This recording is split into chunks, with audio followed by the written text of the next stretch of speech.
I have a prophecy on my head. There's a prophecy over me, and you are going to club. There's a prophecy over me, and you are going to bar. There's a prophecy over me, and you are taking Indian hemp. There's a prophecy. Sir, you don't need scriptures to we don't need scriptures to even tell you these things are wrong. Biology tells you. Somebody asked me a question and said, is smoking a sin? And I asked him a question, is smoking healthy? He said, no. I said, okay. He said, answer me straight. I said, I just did. And I asked him a question. Is there anywhere in scripture that says you should not stand in front of a trailer? There's nowhere in the Bible, show me, that says don't stand in front of a truck. How many of you know standing in front of a truck is not a sin? Oh, you don't know? Why are you laughing? You don't know? Is it a sin to stand in front of a truck? In fact, the Bible says anywhere the sole of your feet shall tread upon. So you possess the road. But after the truck pass, and you are still standing.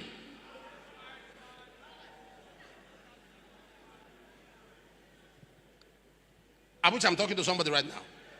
He asked me that question because when America, it was cold, and I saw somebody smoking. I said, why are they smoking? He said, because of the weather.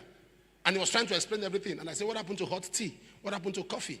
What happened to what? I said, no. He said, show me somewhere in the Bible. And I said to him, I saw a truck. I said, stand in front of that truck. Is it a sin? He said, no, now somebody will die. I said, God gave you brains so he can rest. God gave you brains so he can rest. 1 Corinthians 10:23. All things are lawful, but not all things are expedient.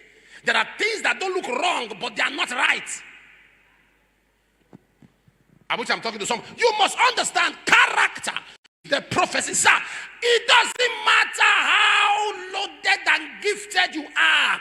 Samson was graced. In fact, something happened. I saw a rabbi leader who was showing me pictures. He said he listens to my messages a lot. So he laughs a lot and he picks a lot of things that most things I say, I just research. But he's a rabbi. And he knows most of the things I'm saying are extremely correct. So he was showing me pictures of near look-alike of most of our fathers, our patriarch. He showed me Abraham. If he would show me some pictures, I said, what do you think this is? I said, this is Abraham. Because I see lots of beards, I see him quite elderly, all he has gone white. In fact, the picture of Jesus that you people post is not even the picture of Jesus. It's not even close. There's a closer resemblance, and I've showed you that picture before. There's a closer resemblance to the picture of Jesus. It's not all of those things. That one you saw is an actor. He's an actor. He's an actor. That's not Jesus at all. The closest resemblance of Jesus, I told them to pull up the picture before. It's dark skin. It's caramel. It's not even white. It's caramel. It's not even white. Are you following what I'm talking about? That's the closest. The media search for that and put it up. That's the closest look-alike. So he was bringing pictures. I said, this is Abraham. He brought one very brief from what I know about what Paul was saying. I said, this is Paul. He said, how did you get it? Then he brought one very skinny, very tiny. I said, this is Zacchaeus. He said, no, this is Samson. He said, do you know why I showed you this? He said, because you have preached, I've heard you minister, that if Samson was muscular, people would not have wondered where his strength came from. He said, so I'm trying to buttress what you say, because you say this is by revelation, but this is the picture of Samson. So when he showed me that, he said, I listen to you, I write things till I'll meet you. We finally met. And it tells me a lot. That's why I laugh at most people who are preaching this Christocentric message. You have preached it, and I know there's something wrong with it. Because he waters down prayer. And prayer is what helps you to know God. Prayer is what helps you to know God. Intimacy helps you to know God. That's the closest resemblance. You are surprised? That's the closest resemblance of the picture of Christ. Closest. Take it. I'm not saying that's Jesus. Oh. I'm talking of people who lived at the time.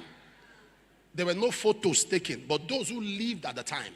Those who met patriarchs, like Peter and James, and those who lived, and they got description of how did this man look like?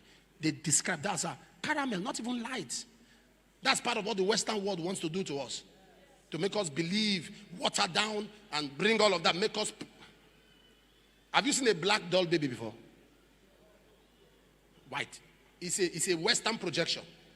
Now, Why are you looking at me like that? Okay, look at this. Samson was graced and gifted, but Samson had a character problem. Are you aware? A prophecy came upon the head of David. If a prophecy looked for David, David was not at home, prophecy looked for him. David was in the farm, prophecy found him. Prophecy waited, prophet waited for him. The prophet said, I will not sit down until he comes. I go nowhere till this man comes. So he got a prophecy as a VIP. But in First Samuel 18 verse 4, he said, and David 14, and David behaved himself wisely. First Samuel 18 verse 15, and David behaved himself very wisely. First Samuel 18 verse 30, and David behaved himself more wisely. I have a prophecy, that's why I should be careful. I have a prophecy, that's why I should behave myself. In other words, his prophecy was not a license for misbehavior. His prophecy was not a lie. Are you aware? God can say, this is your husband, this is your wife, but because you don't handle them well, you end up in divorce. Not because God has not spoken. It's God that spoke, and you didn't behave yourself wisely. At the end, is it God that actually said? It is God, but you were careless. As prophecy hits your head, that's why you should be more careful.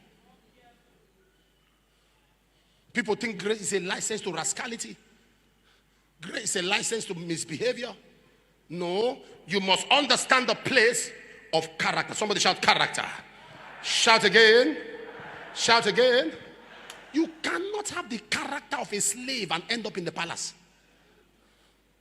You cannot have the character of a servant and end up a master.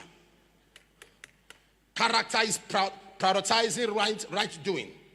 Character is upholding integrity. Character is understanding restriction. The temptation you are contemplating also appears to somebody else. Sir, the temptation you are contemplating now, somebody else is facing that temptation. But he's saying no because of restriction. If you can't set boundaries, you stay under bondage.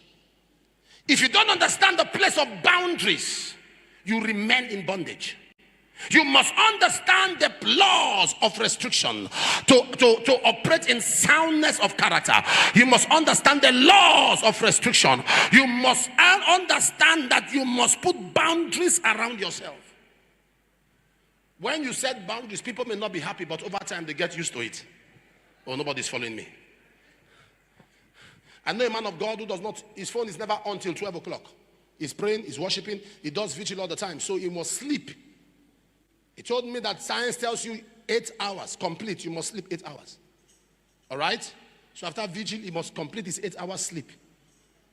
I said to him, what if your members have problem?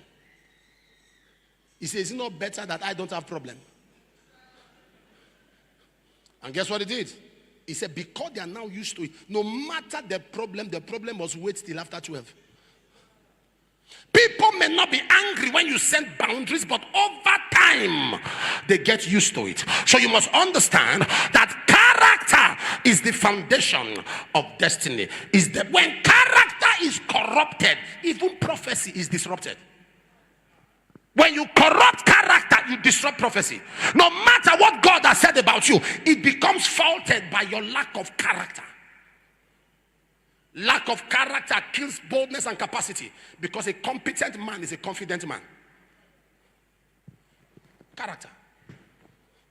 Character. Hello. I hope you were blessed with this powerful message by Apostle Johnson Suleiman. To keep getting powerful messages like this, please subscribe to this channel. Believe me, you will not regret being here. We promise to give you powerful and inspiring messages from God's servant, Apostle Professor Johnson Suleiman. God bless you.